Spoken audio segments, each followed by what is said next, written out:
Kodiak, NBC News Radio. KCAA Radio, Loma Linda, where no listener is ever left behind.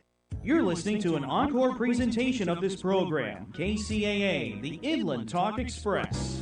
Welcome to The Mortgage Voice with Jeff Barton, your voice in the mortgage industry.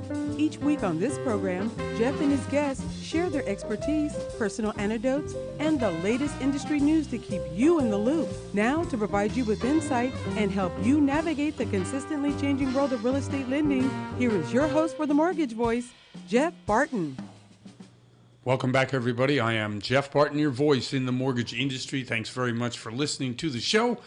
And as we come to you each and every week to bring you information about mortgages and real estate, I know everybody is waiting out there for the mortgage rates to drop, and they have dropped a little bit, so get a little bit excited. It is the holiday season after all, and this is the holiday gift. Looks as if inflation is a little bit more under control, and it looks as if mortgage interest rates are going to come more in line with buyers out there. We've seen a little bit more excitement in the marketplace. So all these things being considered, we'll get into the details. I am Jeff Barton. This is The Mortgage Voice. You want to see and hear us each and every week, you can go to KCAA. That's the radio station that carries our signal to the Inland Empire, the IE, out in San Bernardino, Riverside counties, some ways up to 15 and out to 10, obviously all the way down into Orange and LA counties. And if you want this great information each and every week, you can go to YouTube. Jeff Barton, The Mortgage Voice, is my YouTube channel. We bring this show to that channel each and every week, and that is a historical analysis of what we've been going through, I guess, for the last several years, the ups and downs, both in rate, but also in product, also in service, and certainly there's been another upheaval in the real estate market. Not only do we have a lack of inventory, not only are prices really high, reading an article today about the millennials and how this being the largest group in U.S. history in terms of if you want to say baby boomers and Gen X, Gen Z, well, the millennials themselves represent this huge group of people. And because of the fact that there is this tremendous need for housing, formation of households has become, I guess, the watchword. We see millennials late coming into forming households. Two people form a household, one person forms a household, a group forms a household, but that usually means a continuation of the house buying surge that we've been seeing, I guess, ever since we saw real estate prices down after '08, and then of course the mortgage prices have been down because of COVID, and now we're into another formation of household stretch. And so as a result of that, prices will remain high. So we have a lot of good news. We have some okay news. And as I said, we are available on YouTube, Jeff Barton, The Mortgage Voice. And thank you very much, everyone, for coming to the show. We bring this information to you. Sometimes it's good. Most times it's flat in terms of whether it impacts you or not. You have to really be in the house hunting business or the mortgage business in order to really follow closely why certain things happen and why prices are what they are. All I can tell you is that the old adage, supply and demand, if you don't have it and somebody wants it and you have the last of it, it's going to cost you more. And that's really the way real estate prices have gone. Now, we have talked about on this show several times why certain things that happen in the 10-year affect your mortgage rate. One of the things about the 10-year is that it competes mightily with other elements in the economy for dollars out there that are looking for a place to find a home and make money. Let's face it, selling U.S. debt has not become the best thing. Although in an inflationary market, it can be a place to go because not only is prices for everything else inflated, but the mortgage-backed securities and also the bonds, the treasury bonds that the treasury sells, those particular yields really go up. And so that's a good place to shop. Although the cost of the bond goes down, it's an inverse relationship. So what have we seen? This week, what we've seen is the bonds themselves are not as attractive, meaning that the yield that they give you isn't as much as it was a week, 2 weeks, 3 weeks ago when it was over 5% on the 10 and 5.2% for the 2-year. What we see today is that the bonds themselves are much, much lower than that. The 2 years at 4.83, and that's off almost a half point from its high. So if you're out there and you're looking at the 2 year, you're thinking, okay, that's not as attractive. Why is that? Well, one of the reasons is inflation is down. Because inflation is down, because things cost less, that means that there are other opportunities for people with money to put their money. And so as a result, the Treasury yields themselves, the yields go down, the cost of the bond goes up. And so the 2 year, as I said, is at 4.83. The 10 year is at 4.46, and that's well off the 10 years high. I mean, we're up over 5.03% in terms of the yield that the 10 year was giving to you, as investors are out there right now trying to find the best place to place their dollars because the inflation is lowering and things are costing less. It looks as if that's also affecting the mortgage interest rates through the bonds, which are loosely related, as I read in an article today. Now, we always go to the 10-year as a benchmark for what we are expecting not only today, but next week and the week after. But because of the volatility of COVID, because of the influx of government dollars in the bond and in the mortgage-backed security markets, we have really seen a turned upside-down situation, inflation being what it was. We are returning, in my opinion, to a more normalized way that we look at the 10-year and the 2-year. We may see a flip in terms of the 2-year and the 10-year back to what it normally is. We're not there yet. As I said, the spread between 4.83 and 4.46, let's say it's a little less than 40 basis points, but that's a narrowing of where we have been. I mean, we've seen almost as much as a point difference in terms of the yields between the 2 and the 10. Now, if we see the 10 more than the 2, that would obviously look towards more of a normalization of what we're seeing in the bond markets. Now, all this is, who cares, right? You're out there driving around trying to figure out if you can afford a house. Well, as looking at any mortgage chart, and you can go to any, internet search and find a way by which you can calculate what a mortgage would be if it was at this cost and you had this particular rate. That's why these things are important, and that's why you need to watch the 2 and the 10.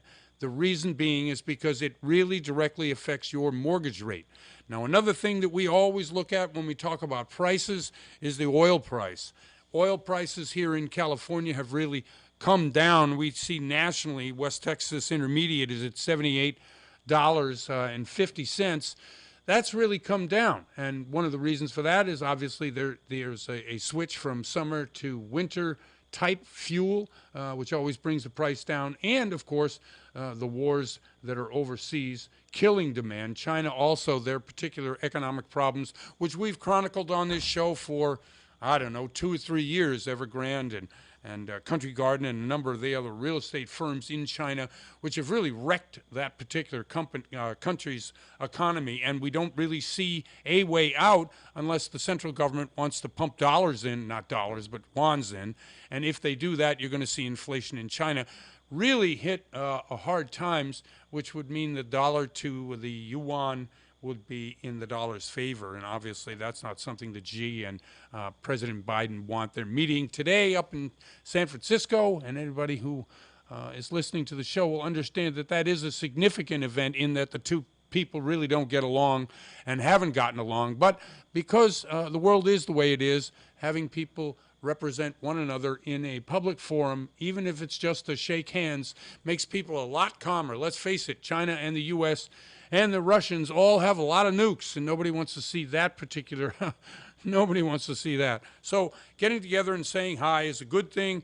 Maybe coming up with some trade policies to help one another is also a good thing. Anything to secure and maintain a status quo in the economies, the two largest economies in the world by far. Because of that, I think it's a good thing. And where we are in terms of why that helps you in the housing market is that anything that steadies the way lenders look at loans. If we have a volatile situation in that part of the world or in any of these parts of the world that affect the U.S. economy, lending standards, as they have been and have become, it gets harder to do a loan. Anybody that's gone out there, they're going to require more documentation. They're going to narrow the products that are available to you out there in the marketplace. on the ride over, Bloomberg Radio, talking about car repossessions and how the subprime car market, everybody knows what the subprime mortgage market was, but the subprime car market has really begun to crack. 22.6% more car loan interest rates are really causing havoc, and most of those, third of those particular car loans given out this year are going into default. Not a good sign. Anyway, show's about ready to happen. Thanks for listening. I'm Jeff Barton, your voice in the mortgage industry. We'll be right back. You're listening to The Mortgage Voice with Jeff Barton. We'll be right back with more in just a moment. For more information on today's topic, email Jeff Barton at info@malibufunding.net. Now, back to The Mortgage Voice with your host, Jeff Barton. Welcome back, everybody. I'm Jeff Barton, your voice in the mortgage industry. Thanks very much for listening to the show. We come to you each and every week as you're driving around or you're coming back from some kind of church. On the weekend, Saturday or Sunday, we bring you this financial analysis and real estate and mortgage show as a way by which you can get educated while you're just relaxing in the car or if you're at home.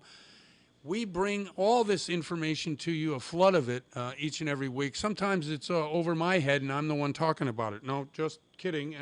All things aside, we do try to bring you this good analysis because that's what's needed right now. There's a lot of confusion in the marketplace as to where rates are going, although they're improving somewhat, and also what kind of products are available. And this is the part of the show where we bring the experts to you.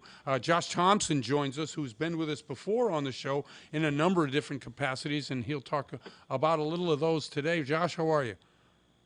I'm great, Jeff. How are you? I'm fine, thank you, and thank you for coming on the show. Listen, I know that you've been involved in a number of projects around Los Angeles and certainly some out in the desert. Have you finished your house out in the desert?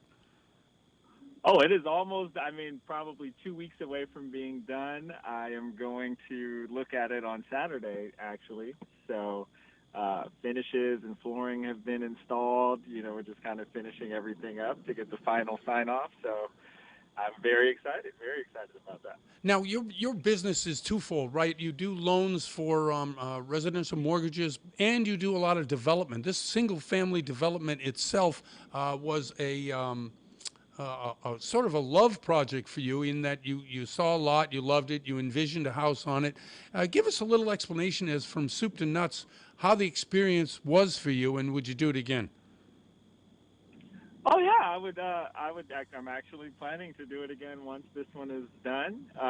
It was a very streamlined experience because I just set up a good team. I know that I know what I know and I know what I don't know. So right. I go and try to find the best people at architecture and people that really just kind of that I don't have to second guess their stuff. And, this project, I've probably been out to the property maybe 3 times during the entire construction process over the past year. And it's run very smoothly. And, yeah, I would do it again. And I plan to continue doing this, throughout my career.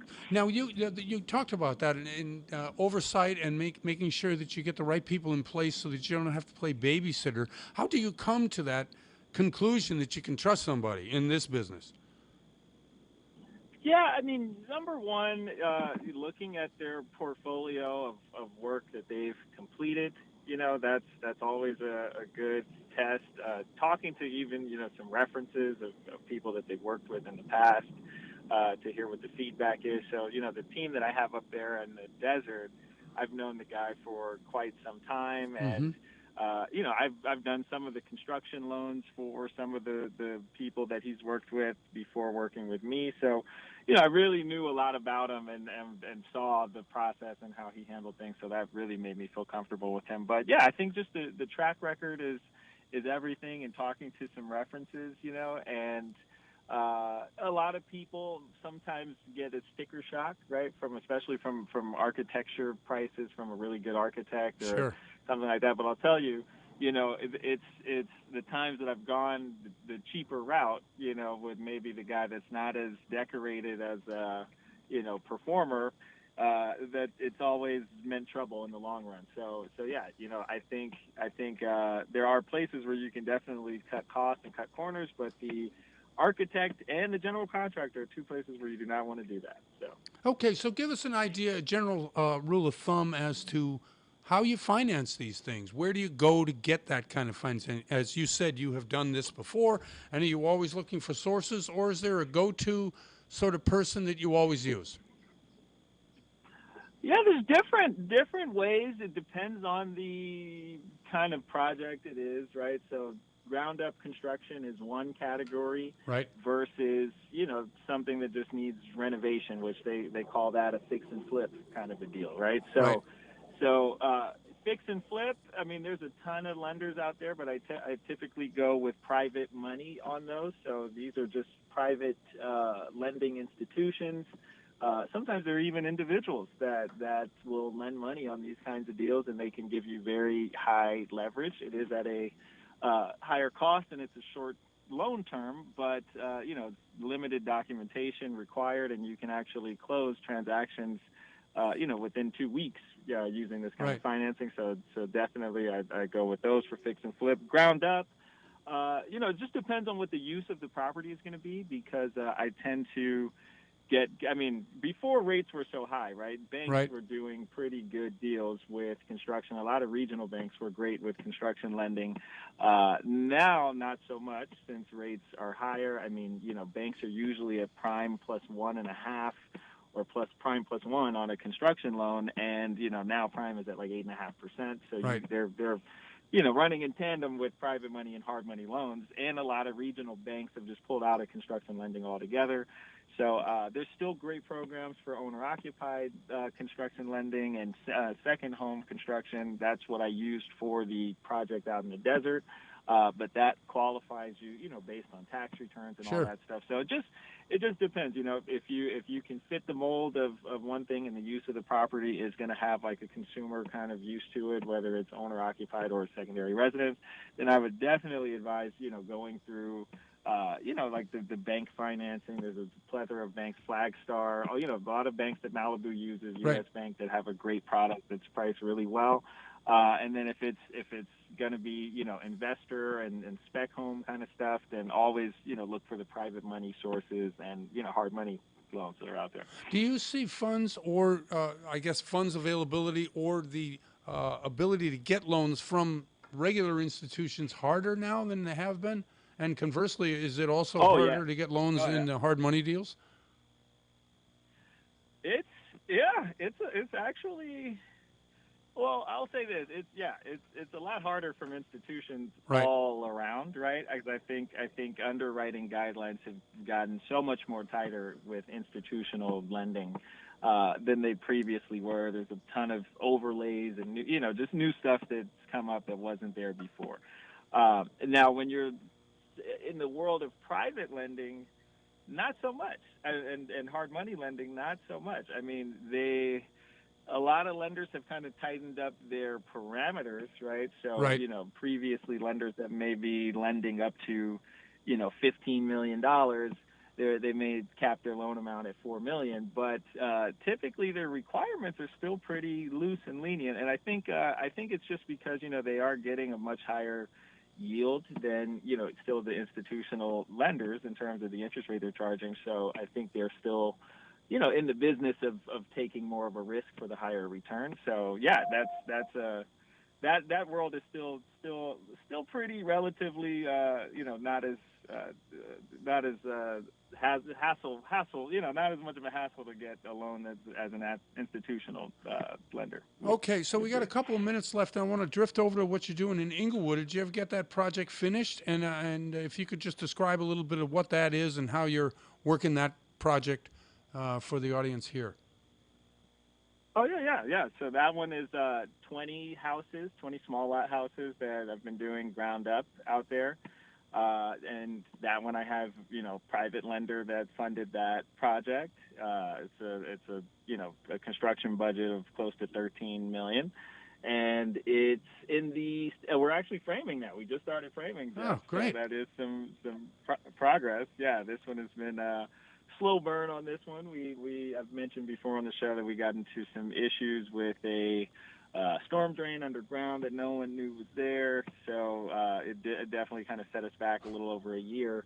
rerouting that storm drain and moving it, because it was actually an active storm drain. But yeah, we are framing now, so we are on track to be completed by August of next year. Awesome. So I'm Awesome. very excited about that, and I'm hoping interest rates are lower, so when we go to sell this project, it can be much more affordable for the consumer out there. Absolutely. Listen, Josh, we're up against it. Could you let people know how they can get in touch with you if they want to learn more about it, but more specifically if they need services that you offer? Yeah. Best way is to just call me. I'm old school. My number is 323-945-5694. Okay, Josh, thank you very much. Thanks for coming on the show. I always love having you on. You're always a good bit of information in kind of an area that we don't really talk about all that much. Awesome. Yeah, no problem. And thank you for having me, Jeff. I appreciate it. Okay, that's Josh Thompson from Malibu Funding. I'm Jeff Barton, your voice in the mortgage industry, and we'll be right back. You're listening to The Mortgage Voice with Jeff Barton. We'll be right back with more in just a moment. For more information on today's topic, email Jeff Barton at info@malibufunding.net. Now, back to The Mortgage Voice with your host, Jeff Barton. Welcome back, everybody. I'm Jeff Barton, your voice in the mortgage industry. Thanks very much for tuning into the show. We are here each and every week. We bring you news, we bring you ideas, we bring you people. The people who we bring you are experts in the field. Me, I have opinions on a lot of different stuff. We try to get to the macro of the world economy and how that might affect your decision-making process. But the people we bring on the show are the experts in the nitty-gritty on how to get you a loan, whether it's construction or whether it's commercial or whether it's residential. Certainly, if you're out there right now, you are worried about interest rates, and everybody knows that. We've seen a little come down from the high of the interest rates, and we may see more of that. But I am not in the crystal ball business, but Bill might be. Anyway, I bring to you one of the better loan officers who comes on the show and really helps people understand what the products are, is Bill Orr from Malibu Funding. Bill, how are you?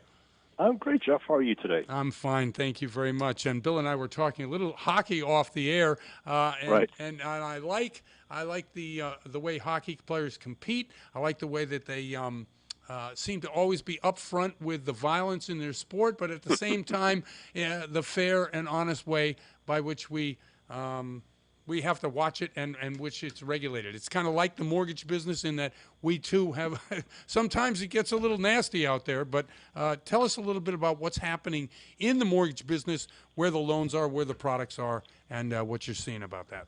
Well, that's really funny because as I think you and I spoke about, I grew up in Michigan, so I'm still an active ice hockey player, even though I'm in my 60s. And it's funny thing you mentioned is I actually equate that to sometimes real estate, and by real estate I mean not only the purchasing of the home, but the mortgage aspect of the real Sure. estate market too. I say that real estate can sometimes be a contact sport. Yes, Kind of like football or hockey or that kind of a thing, because it can get pretty rough sometimes. Oh yeah. With terms, and by that I mean upset expectations. You get your feelings hurt, or not. That's not the right thing. But you get your hopes up that you're going to get to buy the house, and for some reason you can't get it. They sold it to somebody else or something like that. Or maybe the people that you're buying the house from are being difficult to deal with, and it just feels like you took a gut punch. Yep. When you really have your hopes up to get the house or something like that, and you can't get it. So, and in that regard, I mean, it can be like a contact sport. But probably the biggest thing that's going on right now is the mortgage industry has a product. It's called a 2-1 buy down, or sometimes a 3-1 buy down. And here's what I mean by that: the mortgage rate can actually be bought down for 2 years or for 3 years. It's expensive, and the fee would have to be paid for by the seller of the house. So let me just give you an example. I'm literally working on a client right now, and she's buying approximately $1 million home, and she is the interest rate today is 8.1 for her mortgage. We're going to be able to buy it down to 5.1. Wow. So here's the way it works. It's going to be 5.1 for the first year, 6.1 for the second year, 7.1 for the third year, and at the end of the third year, it will go to 8.1, which is actually the note rate. But the thing that's beautiful about that is that it gives you the temporary relief so that you can move into the house with a realistic mortgage payment, and by the time the mortgage rate gets to like 7.1 or 8.1, we're going to refinance you out of that anyways because mortgage rates are cyclical. So it's not going to be at 8.1 or 8.5 or 8.6. It's not going to be that way forever. It's going to be that way for a couple months or maybe a year, whatever goes on with the economy. It's a great way to do it. So what happens is the rules are the seller may have to pay this, or I'm sorry, the seller has to pay for this, or the real estate agent. So let me give you an example on that. So let's say the house that you're looking at is $500,000, whatever. Yep. And instead of the seller dropping the price to 470 or 460 or something like that, instead of doing it that way, they're actually going to make it more affordable to you. So instead of giving you a $40,000 or a $30,000 price reduction, they're going to agree to pay for a $30,000 buy down to participate in this 2-1 or 3-1 buy down program. So you're still going to pay the $500,000 for the house, but the seller is going to give escrow a $40,000 credit or a $30,000 credit or whatever the number is to do this buy down, this 2-1 buy down or 3-1 buy down, and that's going to give you the low rate of 5% or 6% or 7% or that kind of a thing. So that's one of the biggest things that's happening right now that the lenders are using to allow clients to get into a house at a 6.1 or a 5.1 interest rate, and as long as the seller is willing to cooperate, then this is what you can do, and this is how we're doing it. Well, it's interesting. I know you've heard probably about the real estate commission lawsuits across the country, and if sellers actually here in California get in on that, not having to pay buyer commission, well, there's your $40,000 you're going to need for the buy down if that happened. And just I tell you, man, that's a slippery slope. I have kind of feelings about that. I think this is going to screw up the business catastrophically. Okay. Because let's take it, particularly the first-time home buyer, particularly them.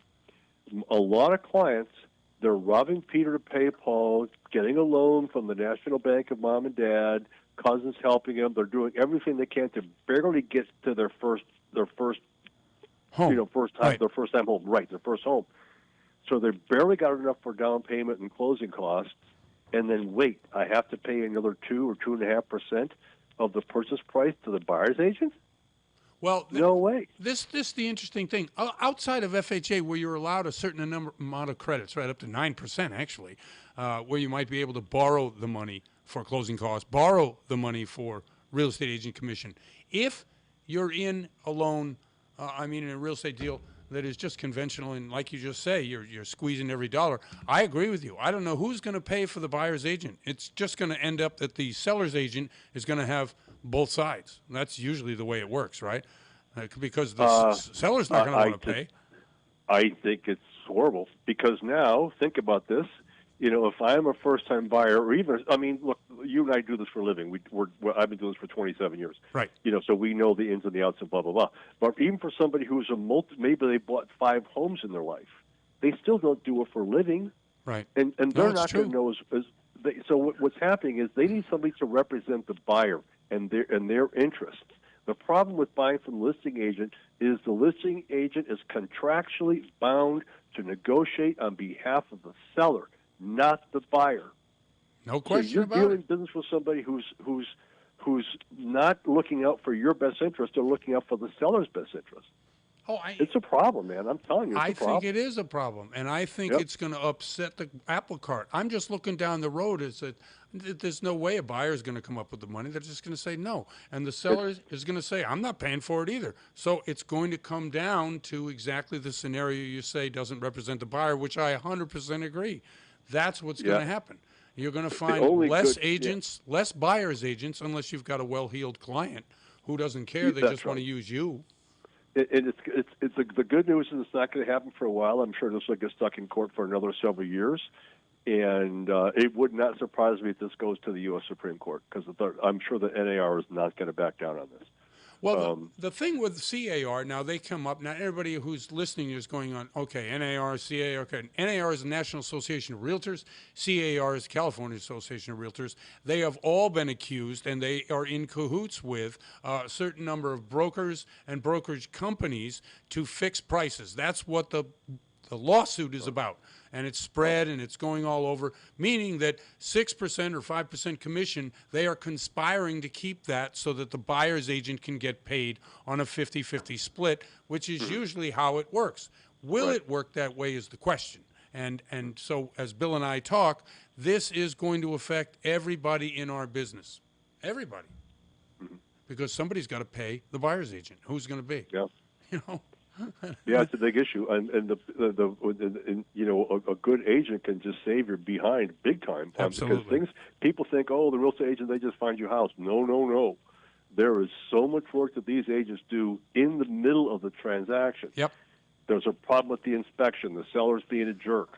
They don't want to pay for this. They don't want to pay for that. I mean, there is so much work that goes on throughout, sometimes almost till the last week of closing. Yep. Your buyer's agent is busy working for you to make sure you don't get taken advantage of. And protecting your money, your deposit, making sure that the That's contingencies are in place. No, absolutely. But everybody knows somebody who gets into business brings mom, dad, their neighbors, somebody, and then they get paired up with somebody to be their mentor. So the first few people in the door, first few deals that you do, if you're a new agent, you don't know anything. So it's a problem. The whole thing's a problem. I'm glad I brought that up because it's very interesting. And as I said, we're infected by it 100%. Yeah. So for people who are listening, Jeff and I kind of got deep in the weeds here. That's okay. It's passion.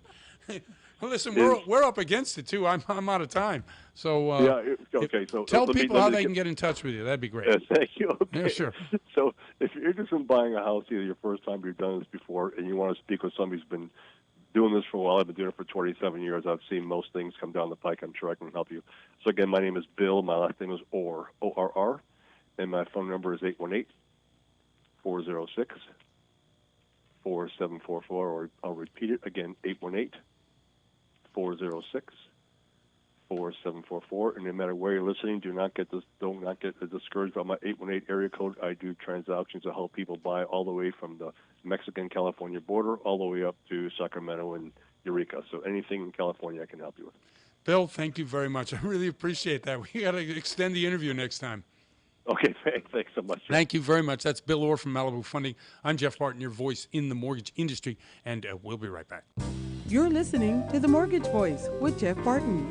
We'll be right back with more in just a moment. For more information on today's topic, email Jeff Barton at info@malibufunding.net. Now, back to The Mortgage Voice with your host, Jeff Barton. Welcome back, everybody. I'm Jeff Barton, your voice in the mortgage industry. Thanks very much for joining us, listening to the show each and every week. We talk about what's happening in the mortgage world and how it's going to affect decisions that you make about purchasing that first home or trading up or trading down. Been a difficult market, especially since COVID has really come under control a couple of years ago. We've seen a lot of rate increases by the Fed, which tangentially has pushed mortgage interest rates higher and higher as they compete with a lot of other investments out there.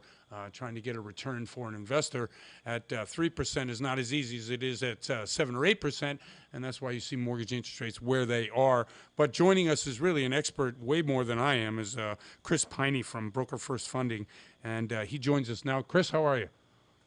Doing excellent. How are you doing? I'm great, man. Thanks very much for coming on the show. No, thank you for having me. Okay, so as you heard quickly in the intro, obviously we're trying to get some information to people about what's happening in the market, some of the innovative programs that are out there, whether it's the 3-2-1 buy down, whether it's the DSCR. Give us an idea of where you are there at Brokers First and how you might be able to help some people get a loan. Yeah, no, not a problem at all. So I would say about 50% of the business that I'm seeing right now is some sort of non-QM product. So you're talking bank statements, DSCR, 1099, P&L, or some sort of asset utilization. So some sort of income source other than a full doc or traditional, 2 years tax returns or 1 year tax return. there's still a lot of self-employed borrowers out there that didn't think they could get a loan. And with the bank statement products and the DSCR, they can qualify a lot easier. They're willing to take the higher interest rate. There's still a benefit to them. Typically, your non-QM rates are going to be anywhere between a point to a point and a half higher than what your standard Fannie, Freddie, or Ginnie Mae products are going to be. Okay, and in these products that you're offering them both here in California and some other states around the country?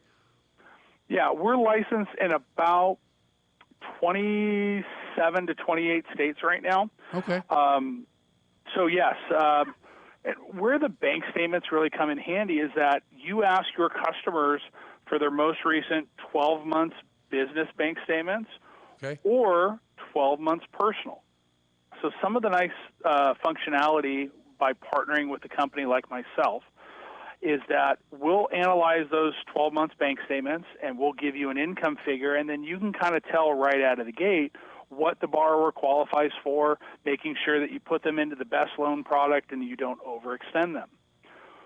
The way that we look at the bank statements is that if they have a true separate business bank account and a separate personal, I would say the majority of files that I'm looking at right now are mainly business bank statements. So we'll use what's called an expense factor. So there's cost to running the business, right? They may have office space, they may have employees, they may have advertising, so on and so forth. And what we do is we utilize an expense factor. We use a flat 50%, which is very conservative, but if they qualify off that 50%, then we don't need any documentation from the CPA stating, hey, Joe Smith's expense factor at his business is 50% or 20% or something along those lines. We can just qualify him off that. Now, we may come back to you and say, hey, here's the income figure, okay, and hey, Chris, he's an at-home consultant. He works off his kitchen table or he has a bedroom dedicated to his business. Doesn't have any overhead or storefront. We can get away with a 20% expense factor or even 15 at the lowest. Yeah. If you want to go that low, then we would need an expense factor letter either from the CPA or the tax preparer or a P&L to justify and explain that expense factor. Now, the rates you're getting at these types of loans, and that's an interesting loan product. I had not really heard much about it in terms of documentation and what you need. Costs, let's talk a little bit about that. What you're saying, it's about a point and a half higher on the rate. Are there any other costs associated with the loan? Yeah, so the borrower could either elect to choose a rate where there's some rebate to help offset some of their closing costs, or they could choose a rate where they have to pay down or come in with funds in order to get a lower rate. Either one is completely fine with us and whatever the borrower's comfort level is. And the FICO score on all this, is that even calculated into the loan or the rate in terms of what they get? Correct. So we go as low on our bank statement loans as a 640 FICO score. Obviously, the higher the FICO, the better the rate. Okay, that's very fair. Have you seen a demand for this type of product expand as we've seen 30-year fixed rate come down a little bit?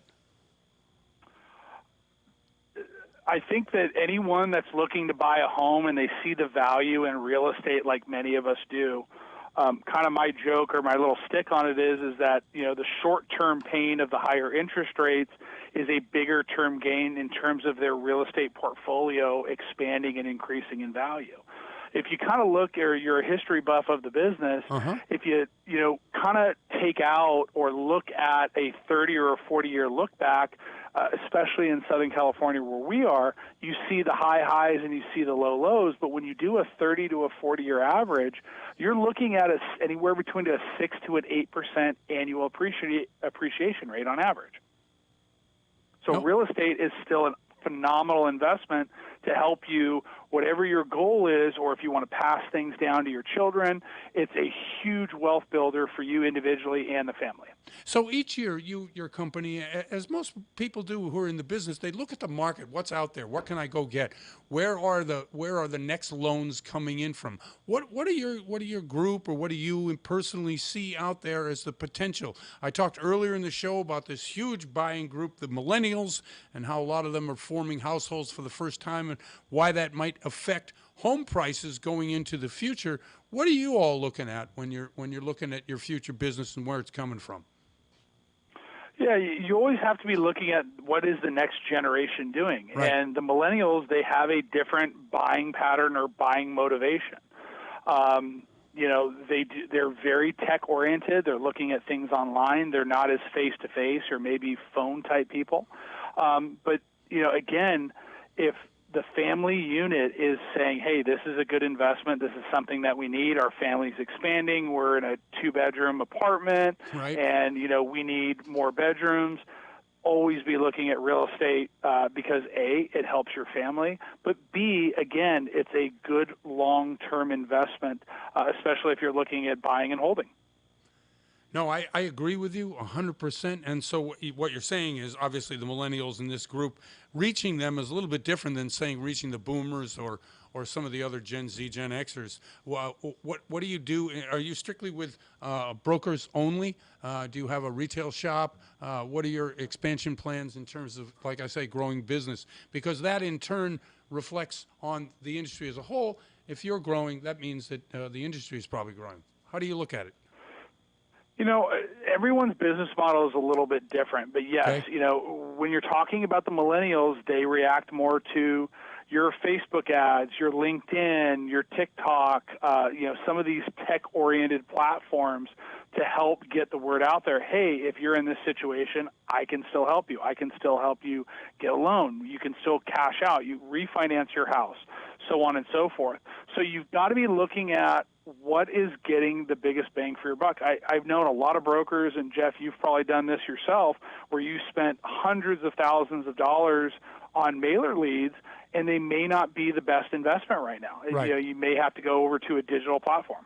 No, I agree with you. And I think reaching buyers, reaching people who are going to buy, obviously people, you talked about the phone. That's my group, right? I'm in the older group, baby boomers. Talking on the phone, talking in general, meeting people for face-to-face is way more effective than if, in fact, you do a Facebook ad or try to reach them through TikTok. Most people wouldn't even know what TikTok was in my group. So, yes, reaching these people the way they want to be reached, that's the issue. But getting them to jump and make the next purchase or to make that decision, that's still a way by which is pretty, you have to reach them in that way. And I don't know how you're doing it. It's been difficult for a lot of brokers because, usually we just wait until they walk in the door.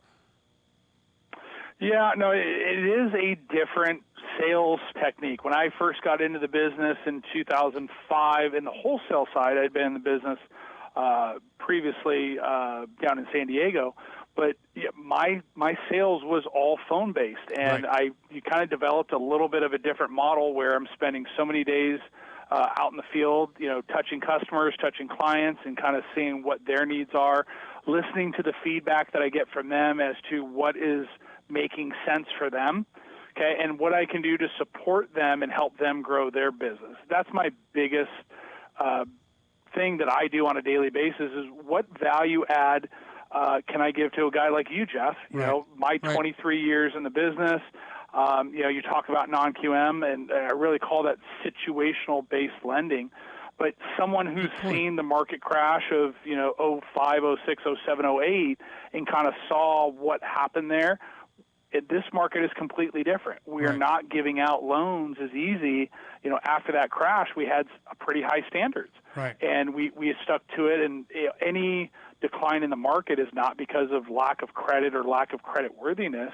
I think it's just, people are looking at it and going, hey, I'm still thinking of 2 and 3% rates, which were 19, 20, and even early 21, but those rates are gone. Right. Do I see the rates coming down? For sure. This was a surprise and a little bit of a tick down, which I like. I would have liked to have seen, a little bit more, maybe into the sixes. Yeah, exactly. Yeah. Me too. But hey. I think once we get back to a healthy 4.5 to 5.5 range, I think that most people will feel comfortable getting off the sideline. I wish that they saw the value now, even in the higher rates, that values, from what I can see, especially with the scarcity of inventory out there, rates are going to or I'm sorry, not rates, but values are going to continue to go up. Right. Okay. And Hey, hopefully that someone will see that, hey, if I bought in at 750, maybe it goes up to 8 or 850 or 9 in a relatively short time frame. But again, going long term, if you look at that, you're looking at 6 to 8% annual appreciation. If you live in the house 10, 15, 20, 30 years, you're going to have a lot of equity in that property, especially if you go into a 20 or a 30-year term, or, some borrowers, this, Jeff, where if you make 3 principal and interest payments annually, you can cut that loan down in terms of time and also interest that you're paying to the bank. Great advice, great information. We're up against it. Can you shout out a way by which people might be able to get in touch with you? Yeah, my phone number is 714-476-1538. I'm also available on LinkedIn and Facebook at Chris Penny. Last name is spelled P as in Paul, I, N as in Nancy, N as in Nancy, E as in Edward, Y as in yes. And I'm always looking to help people and answer any questions to help educate anyone and help them make the sound decision on their next real estate investment. Chris, thank you very much for coming on the show. Love the information. Great. Thank you very much. Anytime. Thank you very much for having me on. Thank you very much. That's Chris Penny from Broker First Funding. I'm Jeff Barton, your voice in the mortgage industry. We'll be right back. You're listening to The Mortgage Voice with Jeff Barton. We'll be right back with more in just a moment. For more information on today's topic, email Jeff Barton at info@malibufunding.net. Now, back to The Mortgage Voice with your host, Jeff Barton. Welcome back, everybody. I'm Jeff Barton, your voice in the mortgage industry. Thanks very much for listening to the show, for coming to us each and every week. We come to you each and every week on this particular radio station, KCAA. Great folks over there, Fred and Mark. Been doing it for about 10 years. We have hundreds of shows on the KCAA website. If you want to see and hear what I say each and every week, you can also go to our YouTube channel, Jeff Barton, the Mortgage Voice. There we have archived hundreds of shows, and quite often, and I don't know if these are bots or these are some kind of AI attacking me, but it seems to be that people who watch this particular show online at the Mortgage Voice on YouTube do so in a binge fashion. I can't imagine watching financial news shows about mortgages on a binge, but it's happened. And it happens, 3-4 times a week, where people just seem to watch 5 or 6 or 7. They join the show and join what we're doing. So if you want to do that, please do. Also go to our website. It's themortgagevoice.com. There you can see and hear the show. You can look at the guests. You can find out a way you can contact them. The guests that come on the show, a lot of them are lenders. A lot of them are loan officers. A lot of them are people who've been in the business for a long time, seen the ups and downs. And those types of veterans are the people that you need to rely on now, because they can tell you exactly when and how to get the best possible rate in mortgage now. At the same time, develop a long-term plan for you to be able to say, hey, you know what? What happens if? Well, those are the people you need to talk to, experienced veterans, and you can find a lot of them on our website.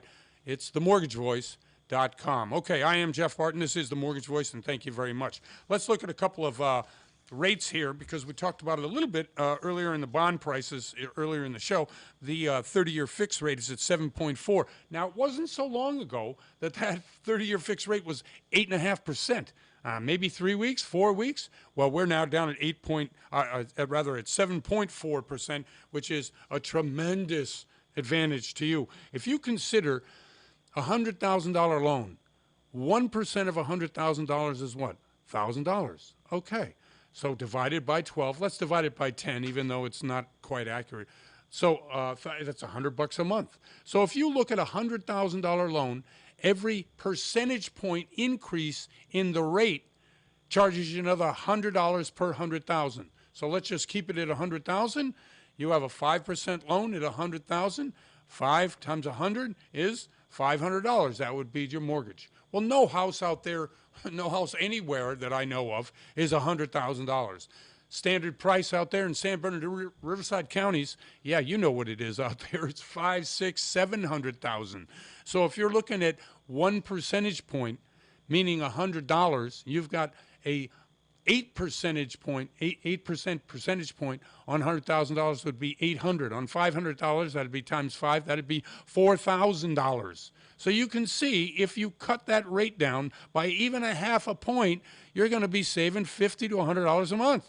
That's nice per $100,000. So that means $250 to $300 off your mortgage between 8% and 7.5%. So it's a big deal for you out there who are listening to the show if you shop and you find the best rate. And as I just quoted, 7.4% is the national average of what we have on a 30-year fixed. The 15 years at 6.88, that's a good loan right now. 6.74 is FHA, another good loan, although you have to add in, of course, we always talk about that, the PMI, the private mortgage insurance, but still 6.74 on a base rate on FHA is pretty good.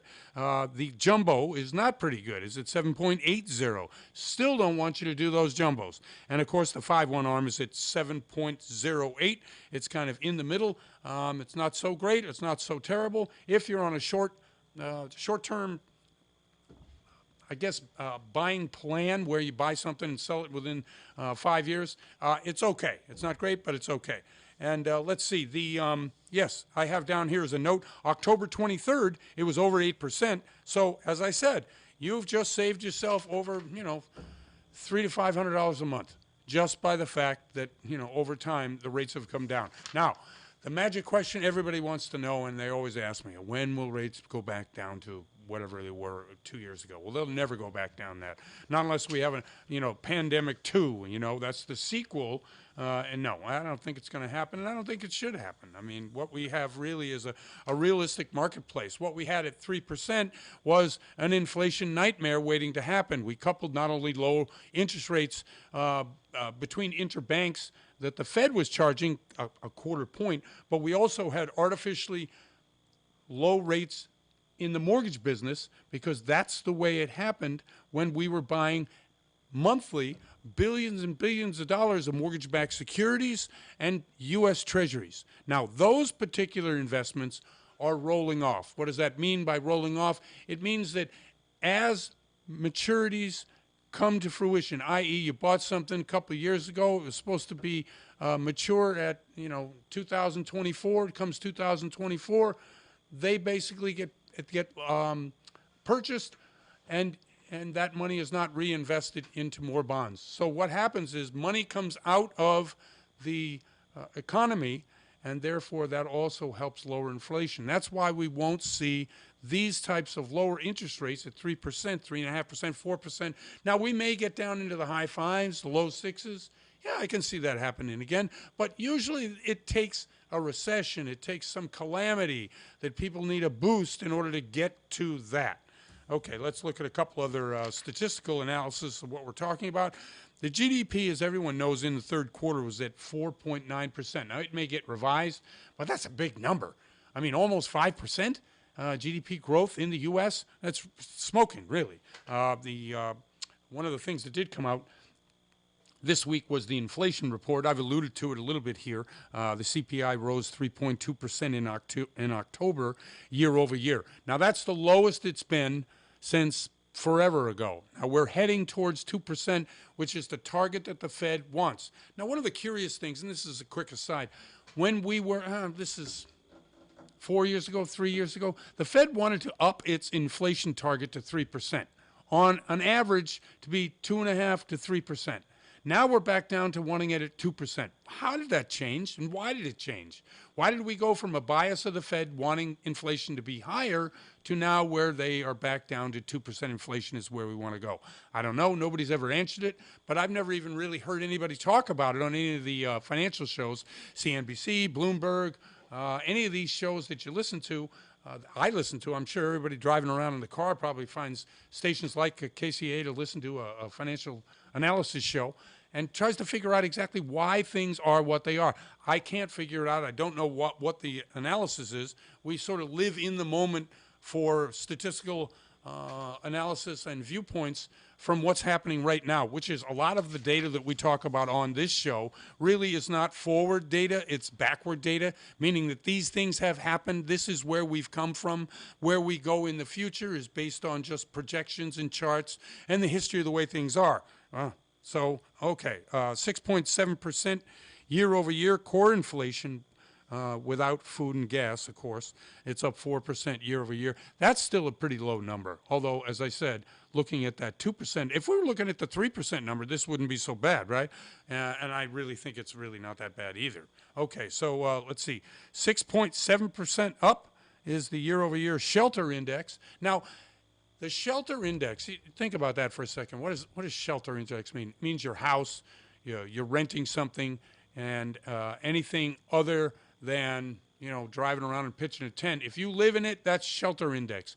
Having it go up 6.7%, that is, and the interesting thing about that is that 70% of the increase in core CPI, Consumer Price Index, 70% of that index is in the shelter index. So if you take out shelter, inflation is really solved. I mean, you think about it. I mean, it's currently the core inflation is at 4%. If you take out the rise of 6.7%, and that's 70% of that number, you've got inflation really under control. So it means we need more houses. We need more rental properties. We need corporations to give up some of this inventory that they've been hoarding and renting for so long, so that we can reintroduce single-family homes to the millennial generation, which I said earlier in the show is part of the largest home buying group ever. And they still are household forming, and they still need houses. Anyway, I'm Jeff Barton, your voice in the mortgage industry. Thank you very much, and we will see you next time. You're listening to The Mortgage Voice with Jeff Barton. For more on today's topic, visit www.malibufunding.net. We can't be everything